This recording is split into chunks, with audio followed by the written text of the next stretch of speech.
Stephen King's reputation covers a lot of ground. Master of horror, inventor of some truly bizarre twists, and yes, sometimes going into a level of gross detail that you wish you could just bleach out your brain. But when you cut through all of that, one of his most impressive talents is something more subtle and far more powerful. His ability to write a character and a situation that you understand almost immediately. He doesn't waste time listing personality traits or giving you long-winded psychological profiles. Instead, he gives you a line of dialogue or a small interaction, and suddenly, you know this character. You know who they are, you know what they care about, what kind of life they've lived. It's like meeting someone and immediately getting the measure of them, even before they tell you anything directly. Okay, now, it's worth noting that while King doesn't over-explain characters in terms of personality traits, like saying he was bossy or she was annoying, I do recognize that he does have a habit of diving deep into a backstory. He'll sometimes spend pages detailing a character's childhood, job history,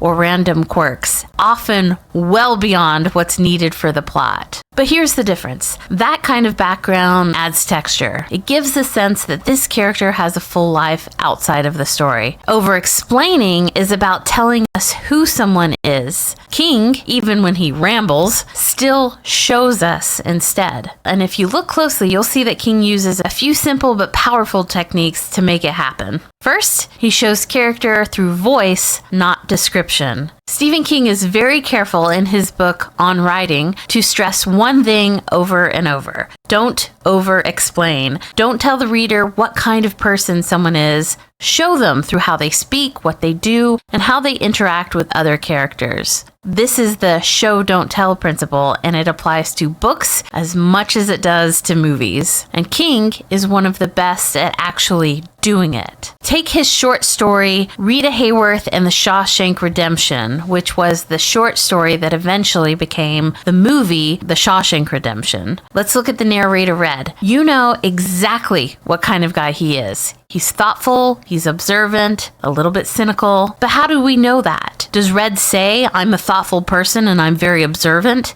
No, we know because of how he tells the story. His narration is honest, understated, and dryly funny. When he talks about Andy Dufresne or the prison system or just the way people are, he never tries to impress you. He just talks, and through that, you understand him. For example, when Red talks about the warden's Bible with the hidden rock hammer inside, he says, "That's it. He strolled away with a big grin on his face, leaving me holding that Bible. I leafed through it, and sure enough, there was a cut in the pages that started around Exodus and went all the way to the Book of Judges."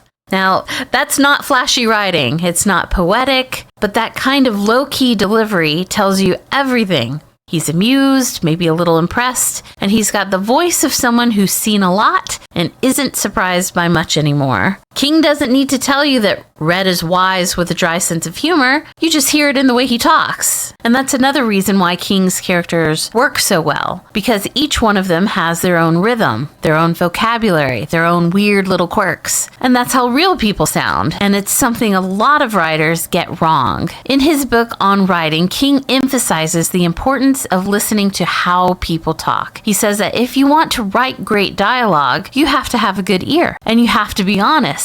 Don't dress up the way people speak. Don't make it cute or clever unless that's how the character actually talks. Let them sound like themselves. And that's why in Shawshank, you can hear the difference between the characters. Red speaks plainly, like someone who's spent decades in prison. The guards speak in clipped, threatening tones. The warden mixes fake warmth with authority. And Andy speaks like a man who's educated, careful, and always a few steps ahead. King doesn't need to say, Andy was smart and deliberate. You hear it in the way he chooses his words, the way he's quiet when others are yelling, the way he phrases things so they land with more weight. And again, he's not saying it directly. He's showing you who Andy is by how he talks and how others respond to him.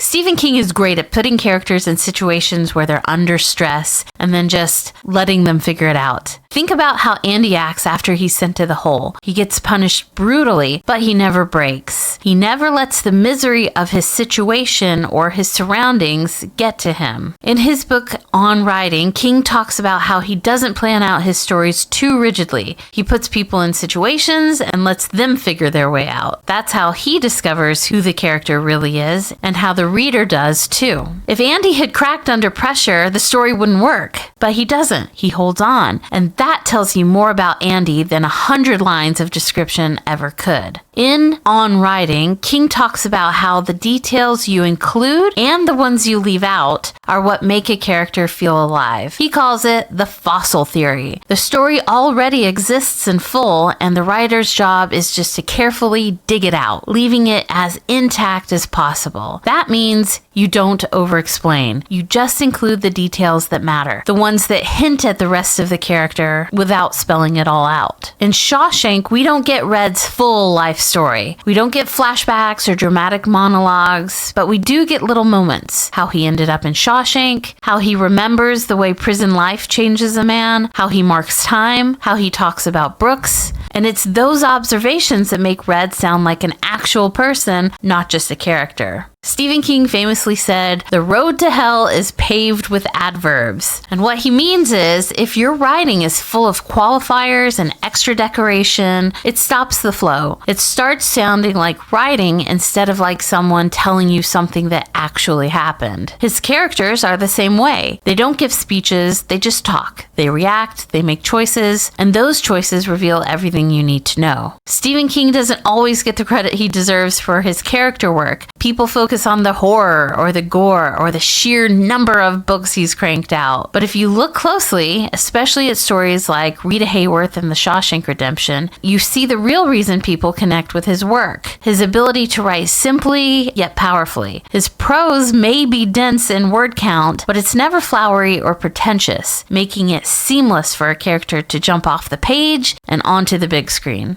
Let me know what you think. Thanks for watching.